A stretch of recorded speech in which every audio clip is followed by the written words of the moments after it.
attentifs à l'obéissance de ton nom, au nom puissant de Jésus-Christ. Saint-Esprit, prends le contrôle, au nom puissant de Jésus-Christ. Nous avons ainsi prié. Gloire et louange à toi, Seigneur Jésus-Christ. Gloire et louange à toi, Seigneur Jésus-Christ.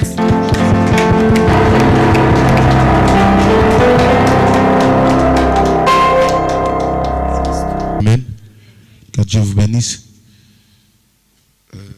Ok, excusez-moi, je vais manipuler un peu ici pour que les images soient bonnes pour ceux qui nous suivent à la maison. On me dit toujours que la tête du pasteur brille. Il y en a qui pensent que c'est l'onction, mais c'est le reflet de la lumière. Alléluia. Est-ce qu'on peut acclamer le Seigneur? Non, l'onction est là. Acclamons Jésus. Gloire à Dieu. Amen. Nous allons vraiment, je ne sais pas comment gérer le temps. Il est presque midi. Nous allons présenter d'abord nos excuses pour ce retard. C'était au niveau de la technique. Vous avez vu qu'on essaye de commencer avec des personnes qui nous suivent à la maison. Nous avons aujourd'hui les familles qui prient avec nous depuis l'Afrique. Amen. Est-ce qu'on peut acclamer le Seigneur pour eux? Ce sont des enfants que Dieu est en train de nous donner dans ce travail. Ils sont toujours là. Alors, nous avons voulu manipuler avec le temps. Si Dieu vous met à cœur de nous acheter des caméras, vous venez me voir. On a besoin vraiment de caméras, même pas trop professionnelles. Vous pouvez faire des dons. On va avoir des caméras pour aussi essayer de mettre les choses en place comme il se doit. Amen. Donc jusque-là, nous essayons d'essayer de stabiliser les choses par la grâce de Dieu. On va y arriver. Je crois qu'on va y arriver. Amen. Chaque chose a un commencement et ça a toujours eu une fin. Le Dieu qui nous a donné ce travail, il va la rendre parfaite lui-même. Amen. Dieu rendra ce travail parfait aux yeux des gens et aux yeux du monde. Donc, ce matin, je crois que je vais parler un tout petit peu et puis nous allons passer dans la prière. Le mardi, je vous invite vraiment à venir aussi nombreux pour que nous puissions continuer la suite des enseignements. Alléluia. Nous allons continuer le mardi. Je vais juste essayer d'introduire et revenir sur ce que j'avais dit le dimanche dernier. Le dimanche dernier, nous avons parlé sur la destruction de la puissance de la sorcellerie. Nous allons continuer sur ce thème, la destruction de la puissance de la sorcellerie. Amen. La destruction de la puissance de la sorcellerie. Nous allons parler sur ça. Le dimanche dernier, nous avons essayé d'introduire ce message qui devient de plus en plus profond au-dedans de moi par l'aide du Saint-Esprit. Chaque fois que je médite sur ça, le Saint-Esprit essaie de m'ouvrir, de m'expliquer les choses autrefois. Je suis allé aussi sur le net pour écouter les différents hommes de Dieu qui ont développé ce même sujet. Le Saint-Esprit m'a inspiré, j'ai compris encore beaucoup de choses. C'est quoi la sorcellerie, brièvement? La sorcellerie, c'est un esprit de destruction. C'est un esprit occulte, comme on dit en français. C'est un esprit que le diable met dans une personne en vue de détruire les autres. C'est ça, la sorcellerie en un mot. Avant de parler du fonctionnement de la sorcellerie ou des éléments, des modalités de la sorcellerie, mais d'abord, il est un esprit. Alléluia. Nous avons dit, de la même manière que l'Esprit de Dieu a besoin du corps d'un homme pour bénir les gens, pour adresser les messages auprès des autres, c'est de la même manière la destruction de l'esprit de la sorcellerie. Donc, le diable aussi a besoin d'utiliser des hommes, des corps humains, pour aller à la reconquête ou à la destruction de l'être humain. Est-ce que quelqu'un peut dire Amen avec moi? Nous allons prendre notre chapitre de la Bible, Nombre chapitre 23, à partir du verset 22 jusqu'au verset 23. J'ai fait la lecture par la grâce de Dieu pour gagner du temps. L'enchantement ne peut rien contre Jacob, ni la divination contre Israël. Au temps marqué, il sera dit à Jacob et à Israël quelle est l'œuvre de Dieu. Parole du Seigneur. Parole du Seigneur. Quand vous voyez un mot écrit dans la Bible, c'est-à-dire que ce mot a été analysé maintes fois, ils ont étudié les mots et ils l'ont retenu pour rester dans la Bible. C'est-à-dire qu'il n'y a pas de phrases ou il n'y a pas de mots inutiles dans la Bible. La destruction de la puissance de la sorcellerie. Amen. Il n'y a pas de mots au hasard dans la Bible. Tout ce qui est écrit dans la Bible a un but, a des objectifs, a des enseignements derrière cela.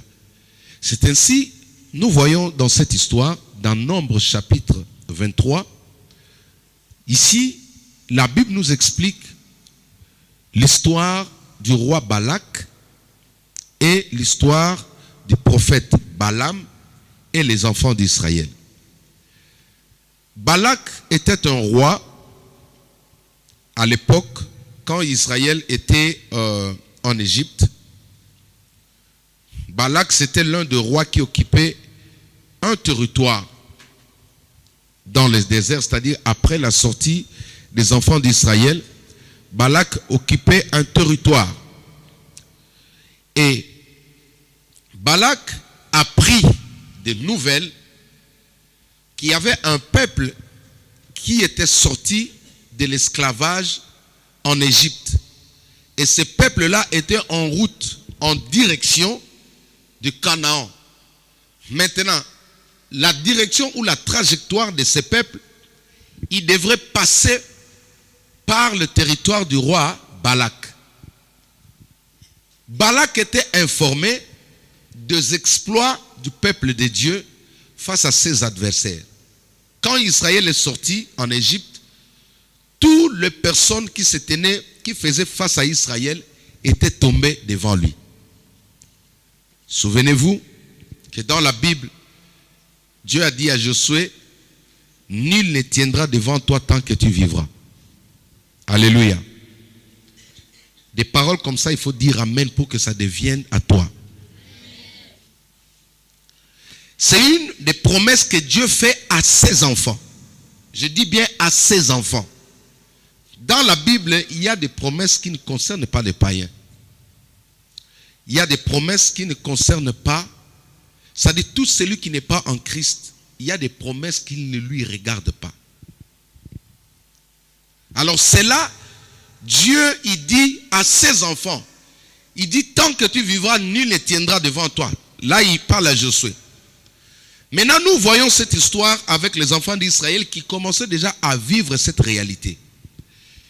Ils ont pris le dessus sur tout le roi qu'ils ont rencontré chemin faisant. Pour dire que chaque enfant de Dieu, le jour où il sort de l'Égypte, l'Égypte qui est l'image du monde, il aura des problèmes qui vont l'attendre sur son chemin. Il aura des obstacles. Il y aura des vagues qui vont s'élever. Mais seulement tu dois savoir une chose, comme tu es enfant de Dieu, tu finiras par emporter sur ces obstacles au nom de Jésus-Christ. Alors, après avoir vaincu les autres rois, le roi Balak a eu peur. Suivez-moi très bien. Il a eu peur. Balak était équipé. Il avait des militaires. Il avait une armée pour sa sécurité. Mais il a compris que non. Comment ils ont pu vaincre les autres? J'estime que les 4 rois qui étaient tombés avant d'arriver vers Balak étaient peut-être plus puissants que lui. C'est comme de nos jours, quelqu'un qui défie les États-Unis d'Amérique, il arrive à emporter sur les États-Unis. Et que vous êtes le second. Voyez un peu? Pendant que les États-Unis, c'est l'un des premières puissances mondiales, mais on te dit que quelqu'un l'a vaincu. Quelle serait votre réaction? C'est-à-dire, c'est ce qui arrive dans le cœur du roi Balak. Il se dit non. Je pense qu'avec les armes, on ne pourra pas vaincre Israël. Avec les armes, on ne pourra pas vaincre Jacob. Qu'est-ce que je vais faire? Je vais faire recours aux choses ancestrales. Je veux faire recours aux divinités. Je veux faire recours à ceux qui évoquent les morts. Je veux faire recours à ceux qui pratiquent le fétichisme. C'est ainsi, à cette époque, il y avait un prophète du nom de Balaam. Alléluia. Balaam veut dire celui qui dévore. Balaam, le nom du prophète veut dire celui qui dévore. Mais lui, sa particularité, c'était quoi? C'est que ce prophète avait plusieurs dieux. Bien qu'étant en même temps le prophète de Dieu, il avait d'autres dieux avec lui. C'est-à-dire, il était à mesure d'entendre aussi la voix de Dieu. Bien qu'étant faux prophète. Parce que Dieu parle même aux sorciers.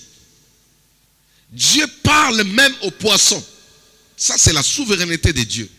Quand Dieu veut prendre une mesure sur un sorcier, il lui parle de ses oreilles comme ça. Il lui dit, fais attention. Est-ce que quelqu'un est avec moi? Maintenant, Balaam avait cette capacité. Il pouvait invoquer les morts. Il pouvait faire de la nécromancie. Il pouvait parler avec les ancêtres. Et en même temps, il pouvait aussi entendre la voix de Dieu. C'est ainsi, malin qu'il était le roi Balak, qui s'est dit non, il me faut un tel homme. Alléluia. Comme physiquement, je n'arrive pas à freiner Israël. Comme physiquement, je n'arrive pas à l'écraser, je vais chercher les puissances, les gens qui influencent la terre.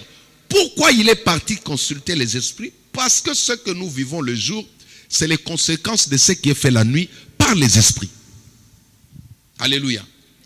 Dans Hébreu, il est dit quelque part que le physique est le reflet du spirituel. Tout ce que nous voyons le jour vient de quelque part. C'est l'ombre de quelque chose qui est spirituel. Avant de voir la voiture ici sur terre, la voiture a existé ou elle existe quelque part. Toutes les inventions que vous voyez aujourd'hui, ça existe quelque part. Même le virus là qui fait trembler là, il vient de quelque part. À un moment donné, les gens vont le manifester. C'est ainsi, nous, la foi, la Bible dit quoi? La foi est une ferme assurance des choses qu'on espère. Une démonstration de ce que l'on ne voit pas. Ça veut dire quelqu'un qui a la foi, c'est celui qui est en mesure de prendre une bénédiction qui est spirituelle, le manifester physiquement. Est-ce que vous me comprenez? Maintenant, ce roi, il a compris que non. Pour détruire Israël, il me faut faire un recours aux choses surnaturelles. C'est ainsi il est parti prendre, pas n'importe qui, quelqu'un qui avait plusieurs dieux. Comme de nos jours, il y a des personnes comme ça. Il est en même temps pasteur, il est en même temps sorcier. Il est en même temps pasteur, il est en même temps occultiste. Il est en même temps pasteur, il est en même temps coureur de jupons. Il est en même temps pasteur, il est impudique. Il est en même temps pasteur, il fait de n'importe quoi. C'est les gens, c'est le type de Balaam. Balaam était comme ça. C'est-à-dire, il était caméléon. Un enfant de Dieu ne peut pas être caméléon comme Balaam. Tu dois t'identifier. Élie a dit, devant le faux prophète, non, il a dit à Israël, choisissez aujourd'hui si c'est l'Éternel qui est Dieu ou c'est Baal qui est Dieu. C'est-à-dire, à un certain moment dans la vie, il faut savoir se positionner. Amen. Il va me positionner, il va... On a chanté ça tout à l'heure. On doit te reconnaître. Es-tu de nôtre ou pas? Israël arrive devant la muraille de Jéricho. Dieu descend. Il vient pour les visiter, pour les prêter main forte. Mais quand Dieu se manifeste à la forme humaine comme un ange, un géant devant lui, Josué se dit avec les autres, attendez. Il voit un ange devant lui, un guerrier. Il lui dit, attends, es-tu de nôtre ou de leur? Est-ce que vous comprenez? C'est-à-dire, il y a des fois, il faut chercher à comprendre. Est-ce que tu es dans le camp de Dieu ou dans le camp de l'ennemi? Bref, lui, il avait plusieurs tendances. Le roi s'est dit non, je ne peux pas le tuer avec l'arme, avec un couteau, je ne peux pas arriver. Je vais utiliser les forces occultes. C'est ce qui se passe de nos jours. Vous voyez, certaines maladies arrivent parce que peut-être la personne, physiquement, il n'est pas en mesure de porter atteinte sur ta vie. Physiquement, il ne peut pas te faire du mal. Il s'est dit non. Et là, si je me pointe comme ça, il va dire que non, je suis jalouse. Si je me pointe comme ça, il va dire non, je suis rancunier. Qu'est-ce que je vais faire? Je vais faire recours à un Balaam. Balaam, c'est le représentant du diable, mais dans l'église. Comment se fait-il que quelqu'un qui parle de Dieu, mais en même temps, il est dans le mal. Ce sont des Balaam. Et quand il a pris cet homme, il y avait encore un secret que je voulais vous dire. Pendant que je méditais, le Saint-Esprit me dit de vous expliquer ces choses. C'est important de comprendre. Regardez un peu l'analyse de Balak. Balak ici, il nous inspire quelque chose. Quelle est la chose qui nous inspire? La valeur qui accompagne ou, c'est-à-dire l'influence de la parole d'un homme de Dieu. J'essaie d'expliquer. La Bible dans 2 Chroniques dit ceci. Confie-toi à l'Éternel, tu seras affermi. Et à ses serviteurs ou à son serviteur, hein, tu réussiras. Est-ce que quelqu'un m'entend? C'est-à-dire, quand je me confie à l'Éternel, je suis affermi. C'est-à-dire, je suis enfant de Dieu. Je crois qu'un jour, j'irai au ciel. Mais maintenant, ta réussite à toi dépend de qui est ton père spirituel ou de qui est ton pasteur. C'est ça que la Bible veut dire. Si tu tombes entre le maître d'un charlatan, il peut te dire, sois béni, mais alors qu'il est en train de déposer la malédiction sur toi. Parce qu'on ne donne que ce qu'on a. Avant de s'accrocher à un homme de Dieu, il faut l'analyser. Il faut le mettre sur le microscope. C'est ainsi que je dis à tous mes enfants, prenez le temps de prier. Celui qui est devant vous là. Ne suivez pas le costard là. Je sais que je suis bien habillé. Alléluia. Moi, je n'ai jamais eu peur de ça. Si Dieu te dit, lui, il est suspect, maman, reste à toi chez toi là. Parce que, oui, ça se dit, non? Reste à toi chez toi. Alléluia. Les enfants m'ont regardé comme ça. Qu'est-ce qu'il dit là? Bref, c'est juste pour vous dire qu'il y a des Balaam. Des personnes comme ça, avec plusieurs casquettes. Lui-même, il peut ensorceler. Lui-même, il peut tuer. Lui-même, il peut... Vous savez, nous, on est hommes de Dieu. Il y a des fois, tu peux arriver à un moment donné, quelque chose te fait mal. Tu as envie de parler mal. Tu as envie de prendre des décisions dures. Mais à un moment donné, tu sens que ce n'est pas ta nature. Alléluia. À un moment donné, tu sens, tu dis non, Seigneur, pardonne seulement. Ils ne savent pas ce qu'ils font. Mais Balaam, le vrai Balaam, là, quand il veut maudire quelqu'un, il le maudit vraiment pour de vrai. Parce qu'il a cette nature-là. Bref, je disais que Balak a compris l'influence, l'impact de la parole d'un homme de Dieu. Comme je vous ai dit. Je vais revenir sur ce que j'avais dit là. Dans Matthieu chapitre 16, Jésus dit à Pierre, il dit, tu es Pierre. Sur toi, je bâtirai mon église. Les portes de ce jour des morts ne prévaudront contre elle. Je te donne les clés du royaume. Les clés qui étaient au ciel là avec les pères. Aujourd'hui, moi-même, dans la nature du Père, physiquement, je te les donne, Pierre. Ce que toi, tu lis sur la terre, tu engages le ciel. Est-ce que vous comprenez un peu la nuance? C'est-à-dire, à partir d'aujourd'hui, ce n'est pas le Père qui va commencer à parler pour bénir les gens. Mais c'est toi qui as la clé. Comprenez-moi très bien. Il prend la clé que le Père avait au commencement, que le soleil soit, et le soleil fut. Au commencement que les poissons, non, les poissons sont sortis comme ça. Au commencement que bénédicte, non. Alléluia. Voilà. Donc, il prend ces clés-là, cette autorité-là, ces pouvoirs-là, il donne à Pierre. Or, Pierre est le type de l'église. Pierre est le type des enfants de Dieu que vous êtes là. Est-ce que quelqu'un comprend? Non, Jésus dit, écoute, dans l'ancienne alliance, c'est moi et le Père qui avons tout créé. C'est nous qui avons béni, on a dit que l'homme soit fécond, qu'il se multiplie. Est-ce que vous comprenez? Mais maintenant, là, je suis venu sur terre pour te dire, c'est à toi de prendre le relève. Il dit, prends, tiens le clé du royaume. C'est que toi, tu vas dire. Ici, nous au ciel, nous allons nous mettre à côté de toi, c'est-à-dire nous allons valider. Maintenant, je reviens sur ce que j'ai dit. Lui, il a compris ça. Étant sorcier, il a compris que non. Pour détruire un enfant de Dieu, je ne peux pas aller comme ça. Je vais chercher quelqu'un qui est avec eux, mais qui est dans la sorcellerie. Quelqu'un qui est au milieu d'eux, mais qui est aussi avec nous. Est-ce que vous comprenez? C'est-à-dire quelqu'un qui est un pied avec eux là-bas, mais qui en même temps est aussi la nuit avec nous. Pour faire quoi? Pour utiliser la parole de Balaam. Voilà l'arme par laquelle Balak veut exterminer cette armée puissante qui s'appelle Israël. La parole d'un homme de Dieu. Il vient, il lui dit, écoute, avec des présents, il prend de l'argent, il prend de l'or. Je vais vous expliquer ça le mardi parce que l'heure est vraiment partie. Il prend beaucoup d'argent, il donne, il séduit les prophètes.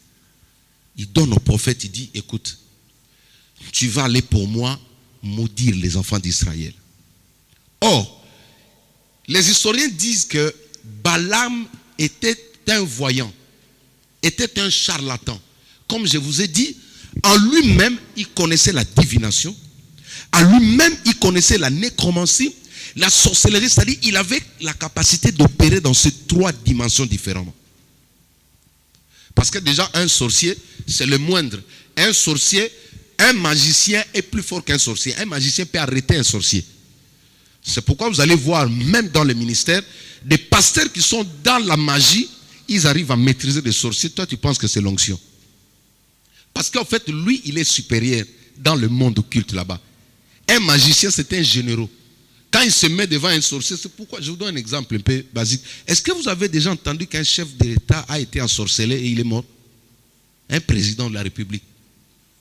Est-ce que vous avez déjà entendu ça? Vous savez pourquoi?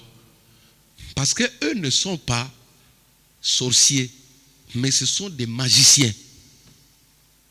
Ils sont, c'est-à-dire qu'il a la capacité de gérer tous les soi-disant chefs coutumiers que tu vois là.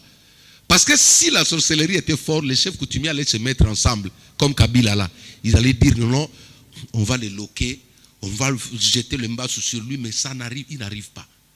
D'ailleurs, eux-mêmes, dès qu'on place un chef d'État en place, ils vont remettre leur antidote chez le président. Chaque tribu amène une sorte de pouvoir, il donne. Ça veut dire, toi, gère-nous, deviens notre chef même la nuit. C'est comme ça que Pharaon était le chef la nuit et le jour. Alléluia. Bref, il prend ce monsieur du nom de Balaam, qui veut dire celui qui dévore, il le met en face des enfants de Dieu. Comment? En utilisant la parole de l'homme de Dieu. Maintenant, regardez ce que je vais vous dire ce matin. Malgré que cet homme-là, sa parole pouvait influencer le monde spirituel, malgré que sa parole pouvait appeler les diables, malgré que sa parole pouvait attirer les démons, mais il y a un peuple sur qui, quand tu t'élèves, qui que tu sois Lucifer en personne, que tu sois le sorcier, je ne sais pas où venez d'où, quand tu ouvres la bouche devant ces personnes-là, tu ne peux pas le maudire. Il y a un peuple qu'on ne peut pas maudire, peu importe ta spécialité dans la sorcellerie. C'est pourquoi un enfant de Dieu, si tu comprends qui tu es, si tu comprends qu'aujourd'hui, l'église c'est toi, le pierre qu'on a remis la clé c'est toi, tu comprendras que tu as un pouvoir. Quand, en tant qu'enfant de Dieu, tu peux parler devant n'importe quel sorcier et tu vas le vaincre. Parce que la Bible certifie noir sur blanc, on dit, je t'ai donné les clés du royaume. Quel royaume? Le royaume qui a tout créé. Le royaume qui a créé tous les anges. C'est ça, c'est-à-dire de nos jours là. Suivez-moi très bien mes enfants. De nos jours, ouais, maman Émilie, de nos jours, ça dit que Dieu, il attend que toi, tu parles en tant que l'église. C'est pourquoi un enfant de Dieu, maman, dans la prière, chez moi on dit Kosaka. Est-ce que vous comprenez? Il faut savoir parler. Il faut que les prières de pleurs cessent dans l'église. Il faut que les prières de pleurs, de lamentations cessent. Dieu a dit à Jérémie, parce que tu veux pleurer, maintenant tu vas bien pleurer là. Parce que tu ne veux pas grandir, tu as commencé à dire au début, non, je suis enfant, je suis encore enfant, pourquoi tu m'appelles à prophétiser? Dieu dit, ah, ok, oh mes ennemis, Dieu a dit, si tu trembles devant eux, moi-même je vais te faire trembler. Il y a des fois, il faut refuser de trembler. Alléluia. Donc il a écrit les lamentations là, Dieu a dit, ok, comme toi tu trouves que le pleurs c'est mieux pour toi, bon, je t'autorise maintenant, vas-y, pleure à toi, pleure.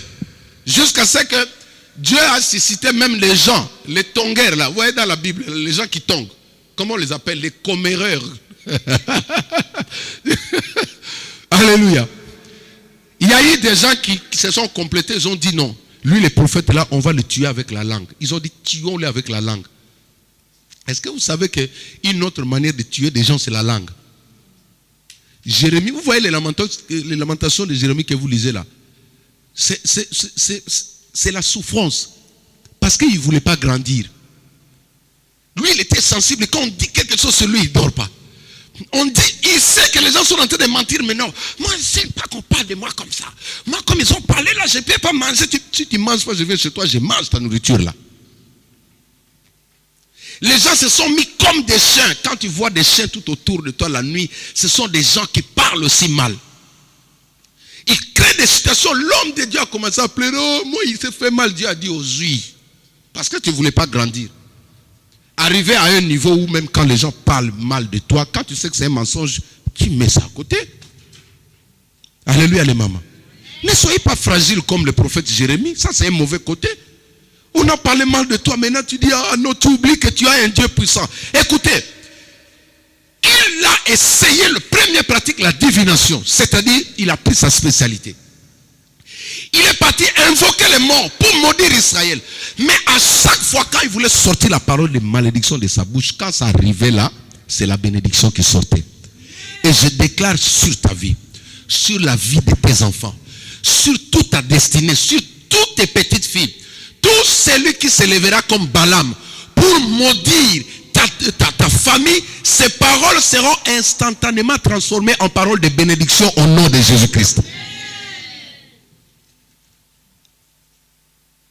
C'est ça le monde. Dans nos familles, on a besoin des gens qui ont un niveau un peu élevé dans le fétichisme pour attaquer.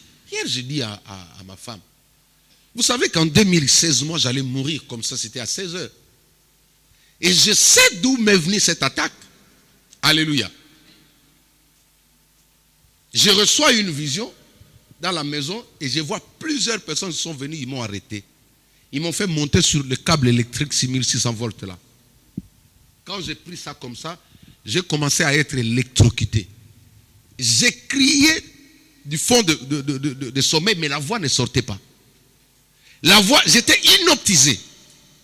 Je sentais la mort commencer à entrer dans mes membres comme ça. Je mourais. Je perdais le contrôle de mes membres. Je ne sentais plus rien. Je mourais. Plusieurs personnes. Maintenant, qu'est-ce que j'ai fait? J'ai commencé à prier avec l'esprit. Alléluia. Mon esprit, tu sais, quand tu es en profond sommeil, tu sens des attaques lourdes que toi. Ne fais pas des efforts de sursauter. Prie. Fais prier ton esprit là. Alléluia. L'esprit qui est là, c'est toi. C'est une partie de toi. L'esprit, c'est comme un générateur, un moteur qui est au-dedans de toi. Quand le corps est faible, c'est pourquoi Jésus dit, la chair est faible, mais l'esprit est... Non, suivez la nuance. La chair est faible, mais l'esprit est... C'est-à-dire, à un moment donné, tu sens que tu n'arrives pas à prier, tu commences à prier. Donc, je suis comme ça, mais tu vois que la personne transpire. Je suis en train de prier. Je suis en train de lutter. Au bout d'un certain temps, j'ai senti une force venir au secours de moi. Paf! J'ai repris le contrôle de mes membres. Quand je laissais ces câbles-là, je suis tombé. J'étais dans mon lit. Mon lit ne fait même pas 1 mètre de hauteur. Elle est à ce niveau. Quand je tournais, j'ai tombé par terre. Paf!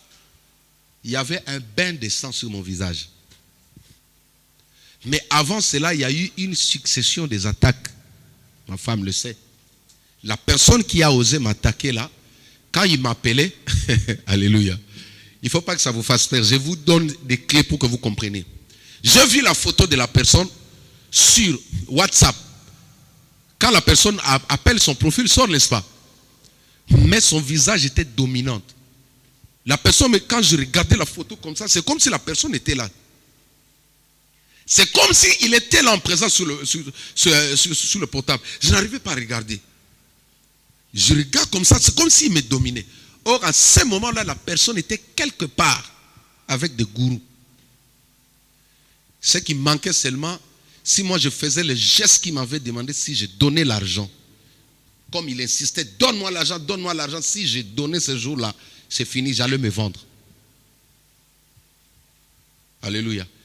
Et après cette tentative-là, quand j'ai vaincu ça, la personne ne m'a jamais appelé jusqu'à aujourd'hui. Un bon jour, il va me dire, ah, tu as monté le niveau de prière. Hein? Tu as monté, tu as augmenté, tu as intensifié le niveau de prière. C'est pourquoi ne négligez pas la prière. Alléluia. Balaam était spécialiste, il pouvait réunir tes ancêtres, il pouvait prendre même un sorcier du quartier. Comme il y a l'une de mes filles qui m'a dit, papa, cette nuit j'ai vu quelqu'un qui vient d'entrer dans notre quartier là. Ça dit, je vis cette personne-là ensemble avec des personnes qui m'attaquent. Je dis, eux la nuit, ils demandent aussi de l'aide. Ils s'associent aussi à des gens. Ils appellent aussi, non, aidez-moi parce que je n'arrive pas ici, toi tu es des nôtres, entre un peu dans notre dossier. Mais laisse-moi te dire, peu importe le nombre de ces gens-là, la Bible dit qu'ils viendront par un seul chemin. Ils sortiront par combien? Alléluia. Lingala, ça sonne même de la Sambo. Alléluia. Peu importe le nombre de ces gens-là, regardez. C'était un spécialiste dans la sorcellerie. Mais regardez la deuxième nuance. Premièrement, la parole du marabout était nulle sans effet dans la vie d'Israël. N'est-ce pas? C'est-à-dire, n'aie pas peur des gens qui parlent mal de toi. Si réellement, à moins que tu sois de leur, parce que ici, cette affaire concerne de vrais enfants de Dieu. Je répète, cette affaire-là, ça concerne les vrais enfants de Dieu. Ceux qui ont reçu le Christ comme leur Seigneur et Sauveur. C'est à eux que je m'adresse. Mais si tu n'es pas enfant de Dieu, si un Balaam s'élève sur ta vie, c'est un danger pour toi. C'est pourquoi il est temps déjà de basculer, de venir vers nous là. Alléluia. Maintenant, la deuxième nuance, maman Émilie, c'est quoi? La deuxième nuance, c'est ce que je bénis le Saint-Esprit de m'avoir expliqué ces choses. Il me dit, Jacques, quand tu regardes dans ce même verset, on parle de Jacob et on parle d'Israël. Ça dit, tu as ici, tu as deux saisons, suivez-moi. Tu as deux saisons où tu as des étapes différentes. Nous avons le premier étape qui s'appelle Jacob et le deuxième étape qui s'appelle Israël. Et quand on parle de Jacob, c'est qui? Jacob, c'est l'âge d'enfance dans le Seigneur. C'est-à-dire quelqu'un qui a reçu Jésus-Christ comme son Seigneur et Sauveur, mais qui a du mal à se confirmer totalement. C'est-à-dire qu'il est dans le Seigneur, mais il lutte encore avec la chair. Il y a des enfants de Dieu comme ça, comme David. C'est-à-dire qu'il est dans le Seigneur, il arrive des fois qu'il est tombé dans le péché. Mais Dieu ne l'a pas abandonné. Il est quand même son fils. C'est comme j'ai posé la question aux parents qui sont ici. Qui a déjà retiré son nom sur son fils parce qu'il avait envoyé acheter un pain et il a acheté un avocat? Personne ne va le faire ici. Alléluia. Les enfants, dernièrement, on a regardé Superbook avec vous là. Il y avait un enfant, par erreur, il a mis le feu. La maison de son père a brûlé. Vous avez suivi ça, non? Voilà, l'enfant qui était parti en enfer, aux enfers, le diable l'a dit, tu vois, ton père t'aime pas. Et moi, je vais t'aider parce que je vais t'aimer. Le diable essaie de le proposer pour le convaincre. Parce que comme il avait commis un dégât comme ça, il était sûr que son père va le tuer. Mais après, dans les enfers là-bas, le diable a fait toutes les tentatives. Il a en profité. Comme cet enfant-là avait compris qu'il a commis une bêtise, son père va lui faire du mal. Le diable est venu se cacher là-bas. Entre parenthèses, enfant. Même quand tu as fait une bêtise, excusez-moi le mot, à la maison, il ne faut jamais penser que ton père ne t'aime pas ou ta mère ne t'aime pas. Comment les enfants tombent dans la sorcellerie? Le diable attend des histoires comme ça. Peut-être tu viens à l'église comme ça, le pasteur par erreur, il hausse le ton sur toi. Maintenant, le diable vient, tu vois, je t'avais dit c'était un pasteur méchant. Il ne t'aime pas. Comment un pasteur peut parler comme ça? Tu es plus âgé que lui, comment il peut te parler comme ça? Retire-toi. Et quand tu suis le diable, il commence à te montrer, tu vois, tous les pasteurs sont comme ça. Il n'y a pas de vrais pasteurs sur la terre. Si tu veux être bien, viens vers moi. Et dommage dans le film, là, je parle pour que les enfants comprennent. Hein? Il a fait sortir le même fruit qu'il avait donné à Adam et Ève. Quand le garçon a vu ça, il dit non. Je connais l'histoire de ces fruits-là. Bien que le diable ait été dans la peau de l'ange de lumière. Il lui dit, ah, tu es Satan. Quand il a dit ça, ça lui a énervé. Maintenant, il a fait sortir sa nature de Satan. Même si papa crie sur toi, même s'il fait du mal sur toi, il reste toujours ton père. Il ne peut pas te retirer son identité. Amen.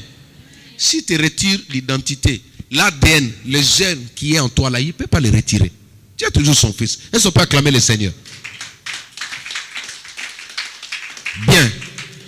Je reviens sur ce que je parlais de Jacob. Alléluia. C'est-à-dire Jacob, c'est l'enfant de Dieu qui est à l'âge d'enfance. Il aime Dieu pour de vrai. Suivez-moi ici. Il aime Jésus pour de vrai. Mais il arrive des fois que on a dit qu'il y a jeûne. Il commence le jeûne le matin à 12h. Il regarde le bout de pain qui est à la cuisine là. Ah mon Dieu. Ah le pain. Sublime, toi tu rigoles. Hein? Ah oui. Celui qui rigole c'est ça. Hein? Alléluia. C'est ça l'âge enfant. C'est ça être Jacob. C'est-à-dire, on est en Christ, mais il arrive que quelqu'un peut te pousser dans la colère. Mais maintenant, le diable, il est derrière ces choses-là. Il attend les enfants de Dieu dans des choses comme ça, dans de petites imperfections. Nous ne sommes pas parfaits. C'est le sang de Jésus-Christ qui nous rend parfaits. Alléluia. C'est pourquoi dans la Bible, on parle de la cuirasse de la justice. La cuirasse de la justice, c'est l'habillement qu'on donne à quelqu'un qui a été acquitté. N'oubliez pas ça. Parmi les armes du Saint-Esprit. C'est pourquoi quand tu veux attaquer le diable, mets cette cuirasse-là. Il faut toujours mettre la cuirasse de la justice. Quand le diable va regarder devant toi, il ne pourra pas t'accuser. C'est-à-dire tu es propre. Quand tu lui dis, sors d'ici, il part. Mais si tu viens sans la cuirasse de la justice, il voit tous les péchés en toi, il ne va pas sortir. Il va dire, toi, tu ne peux pas me chasser. C'est comme ça que certains démons résistent à certains chrétiens. Bref, Jacob, c'est celui qui n'arrive pas à se tenir fidèle comme il se doit, mais c'est un enfant de Dieu. Mais malgré dans cet état d'enfance de faiblesse, si un sorcier se lève contre toi, il ne pourra pas te faire du mal au nom de Jésus-Christ. C'est pourquoi la Bible dit, l'enchantement, la divination ne peuvent rien contre Jacob. Jacob veut dire voleur. Jacob veut dire escroc. Alléluia. Quelqu'un qui peut te vendre. Tu es vivant avec lui là, mais il te vend. Alléluia. Mais malgré son défaut, malgré les erreurs de Jacob, la main de Dieu était toujours sur lui. Est-ce que tu as suivi? Malgré ses défauts, malgré les accusations que le monde peut porter sur toi, malgré ce que les gens peuvent dire, non, Ayo Karate, Azolaksanini, qu'est-ce qu'elle pense? Pourquoi il a parlé comme ça? Malgré le fait que tu sois Jacob, maman, si les sorciers se lèvent la nuit pour t'ensorceler, ils ne pourront pas t'atteindre. Pourquoi? Parce que tu es déjà enfant de Dieu. Je voudrais dire à quelqu'un, je vais continuer le reste le mardi. Je voudrais dire à quelqu'un, peu importe les problèmes que tu penses, parce qu'il arrive des fois, tu entres, on appelle ça en collision avec certaines personnes. Et tu te sens que non, Dieu ne m'entend pas. Non, il t'entend. Je vais te rassurer que Dieu est avec toi. Tu n'as pas dit Amen? Bénédicte, donne-moi le mouchoir, s'il te plaît. Peu importe, suivez-moi. Peu importe ce que les gens peuvent dire de toi. En fait, sur un enfant de Dieu, ce n'est pas la parole de Balaam qui compte. Ou de Balama. Parce qu'on avait dit au féminin, Balaam, c'est Balama, n'est-ce pas? Chez nous, en Côte d'Ivoire, on dit comme ça, Balama. Alléluia. Peu importe le problème que vous avez, sache-le que la divination, la sorcellerie ne peuvent rien contre Jacob. Je parle d'abord de Jacob. Peu importe les défauts que tu as. Aujourd'hui, pour affaiblir un enfant de Dieu, qu'est-ce qu'on fait? On prend son problème. On prend son problème, on vient lui brandir. Toi, vraiment, tu es un enfant de Dieu? Dis-lui, oui, je suis enfant de Dieu. Tu m'as provoqué, c'est pourquoi j'ai réagi en tant que Jacob. Mais je reste enfant de Dieu. Oui. Tu m'as provoqué, je réagis comme ça, donc on se pardonne, d'accord, mais je reste enfant de Dieu. Donc tu ne peux pas profiter parce que tu as fait ça. Je vais te prouver, tu ne peux pas me prouver. Pourquoi? Parce que la Bible dit, la sorcellerie, la divination, la magie ne peuvent rien contre Jacob. Je parle d'abord de Jacob, un bébé spirituel. L'avantage, c'est là l'avantage de naître de nouveau, les amis. Même ceux qui me suivent, il y a un avantage. Vous bénéficiez, j'avais parlé de l'immunité céleste. Toute la sécurité de Jésus-Christ là. Les jours où tu le reçois, tu commences à circuler avec ça. Quelqu'un m'a dit, on t'a poursuivi dans la sorcellerie quand tu conduisais, tu partais avec ta voiture. Mais on n'a pas pu même toucher ta voiture. J'ai dit, je sais. Alléluia. Moi, je sais, c'est pourquoi même quand il faut aller prier pour les gens en province, 6 heures de route, je pars tout seul au volant. Physiquement, je suis seul, mais quand tu regardes ma voiture là, ils sont pleins. Alléluia. Ils sont pleins. Tu vas voir Jésus lui-même à mes côtés là en train de parler avec moi là. Et toi, tu vas me simber comment? Alléluia. C'est-à-dire, un gars comme moi, je n'ai pas cette notion-là. Tu ne peux pas me dire que tu es seul. Ça n'existe pas. Combien de gens sont venus chez moi, ont vu des anges dans ma maison là? Combien de personnes là dans ma maison? J'ai reçu des hommes de Dieu. Une femme est venue pour se faire coudre les habits. Dès qu'elle est entrée chez moi comme ça, je l'ai entendu poser la question. Ma femme me dit, un homme de Dieu habite dans cette maison. Ma femme lui dit, mon mari est pasteur. Il dit, ah oui, je comprends. Alléluia. Elles ne sont pas acclamées le Seigneur. C'est-à-dire moi, je peux être à l'état de Jacob. Dieu ne va pas m'abandonner parce que toi, tu t'es fait Balaam, tu t'es fait corrompu. De la même manière, toi là, même si on va solliciter quelqu'un pour te faire du mal, parce qu'aujourd'hui, il y a des personnes qui prennent ta photo, il envoie au Bénin. Il prend ton habit, il envoie au Bénin. On dit que là où il y a le vaudou, il y a des femmes qui font ça pour le mari des autres. Des hommes qui font ça pour les femmes des autres. Il prend ton tissu d'habit ou il prend même ton argent. Il envoie ça quelque part.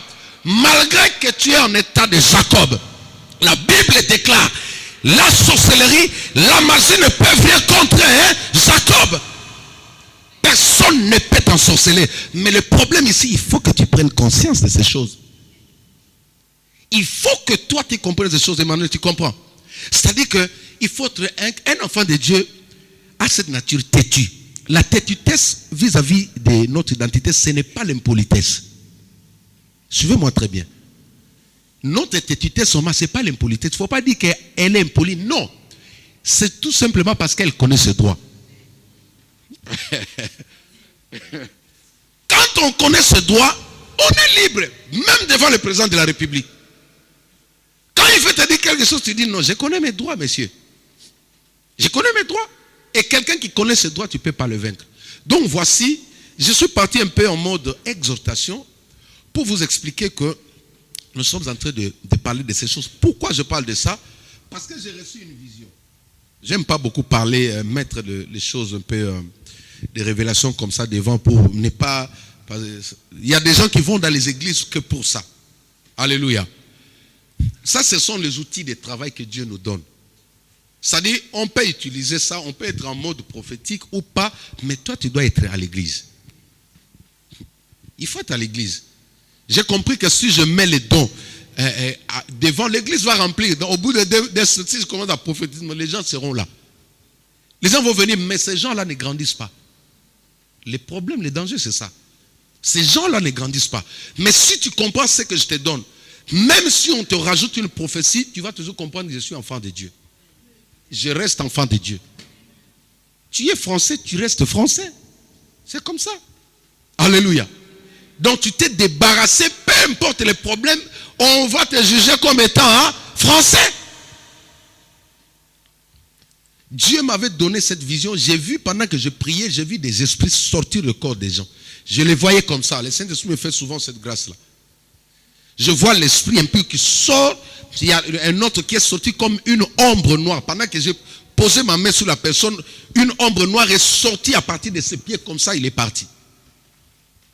Quelqu'un d'autre, je priais pour lui. J'ai vu des fourmis noires. Un tas de fourmis noires qui sortaient et qui partaient, qui montaient les murs pour aller dans la maison voisine.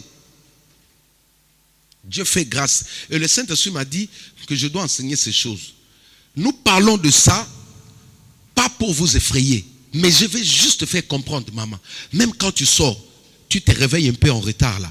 Tu prends le volant. Prends déjà la mentalité d'un enfant de Dieu. Alléluia. Prends, tu dis, quand j'entre là sur l'autoroute là, tout ce qui a été fait la nuit sur cette autoroute là n'aura aucun effet sur ma vie. C'est pourquoi je conclus cette exhortation dans le livre de Ésaïe chapitre 54. Vous prenez à partir du verset 14 jusqu'au verset 17. La Bible dit quoi? Si l'on forme le projet contre toi, cela ne viendra pas de moi. Toute arme forgée contre toi, cela nul est. est sans effet. Et toute langue qui se lèvera contre toi en justice, tu la condamneras. Les gens sont en train de mourir parce qu'il y a une justice qui se fait la nuit. Pendant que tu dors, il y a des gens qui parlent. Ils ne parlent pas en bien, mais je prie. Comme je fais cette prière, j'ai déjà repris toutes les prières matinaux. Je vous invite à pouvoir vous connecter sur Facebook. Chaque matin, je dis, Seigneur, le nombre de paroles que les sorciers ont libérées contre tous tes enfants, les enfants que tu m'as donnés, même ceux qui ne sont pas à l'église. Alléluia. Je sais que vous êtes mes enfants, même si vous êtes à la maison, vous n'arrivez pas à venir. Je prie pour vous au nom de Jésus. J'ai dit, toutes les mauvaises paroles qui ont été libérées sur mes enfants de l'église, je les transforme en bénédiction dans leur vie au nom de Jésus-Christ. C'est-à-dire, si un sorcier se prend la peine de te maudire la nuit, il passe le temps pour rien. Le nombre de mauvaises paroles qu'on a libérées sur toi cette année devient le nombre de bénédictions que tu vas expérimenter au nom de Jésus-Christ. Alléluia. Tu n'as pas saisi. Je disais que le nombre de mauvaises paroles qu'on a libérées sur toi devient le nombre de bénédictions que tu vas vivre cette année au nom de Jésus-Christ. Tenons-nous debout, nous allons prier. Je suis arrivé à la fin de mon message. Je veux que nous puissions prier. Alléluia. Je veux que nous puissions prier, mais la prière que nous allons faire, nous allons condamner toutes les mauvaises paroles de Balaam. Qui est Balaam dans ta vie? À ces moments, qui parle mal de toi. À ces moments, qui essaye de mettre des choses en place pour te bloquer. Qui est Balaam pour toi? Je ne sais pas. Il y a des personnes comme ça qui ne sont pas d'accord avec toi. Il y a des personnes comme ça qui ne veulent pas te soutenir. Je veux que nous puissions passer en mode pratique maintenant. C'est-à-dire condamner toutes ces paroles et nous allons les transformer en bénédiction. Alléluia. Nous allons les transformer en bénédiction. Pourquoi? Parce que tu es église. Je te rappelle une chose.